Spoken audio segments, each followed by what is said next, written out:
PV Narasimha Rao గారి వ్యక్తిత్వం కానీ ఆయన బహుముఖీనమైన ప్రజ్ఞాపాఠవాలు కానీ దగ్గర నుండి చూసిన వారి కుటుంబానికి కానీ వారి అభిమానులకు కానీ ప్రజలకు కానీ బాగా తెలుసు.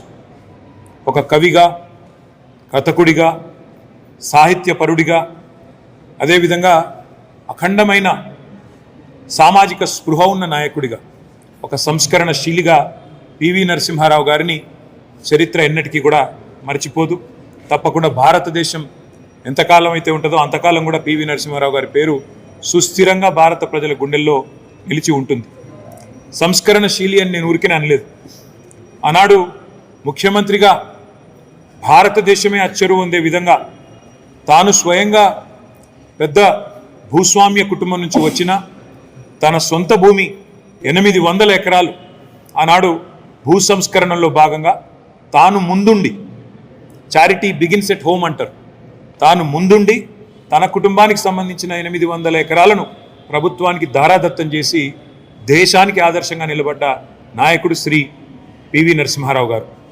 తర్వాత విద్యారంగంలో ఒక అవకాశం వస్తే హెచ్ఆర్డి మినిస్టర్గా నవోదయ పాఠశాలలు పెట్టిన, గురుకులాలు పెట్టి ఇవాళ అద్భుతమైన పిల్లలకు వాళ్ళ భవిష్యత్తుకు బంగారు బాటలు వేసిన దాని ఆలోచన కూడా, దానికి పూర్తి క్రెడిట్ కూడా పివి నరసింహారావు గారు.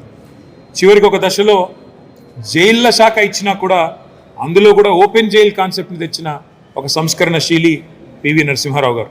వారి గురించి చెప్పాలంటే ఎంత చెప్పినా తక్కువే. మనిషి నిత్య కృషివలుడు, నిత్య విద్యార్థి. దాదాపు 85 ఏళ్ల వయస్సులో ఆనాడు కంప్యూటర్లను నేర్చుకోవాలనే తపనతో కంప్యూటర్ విద్యను కూడా అభ్యసించిన ఒక నిత్య విద్యార్థి పివి నరసింహారావు గారు. వారి జీవితం మనం అందరం కూడా నిజంగా ఈరోజు కేంద్ర ప్రభుత్వానికి కూడా తప్పకుండా అభినందనలు చెప్పాలి.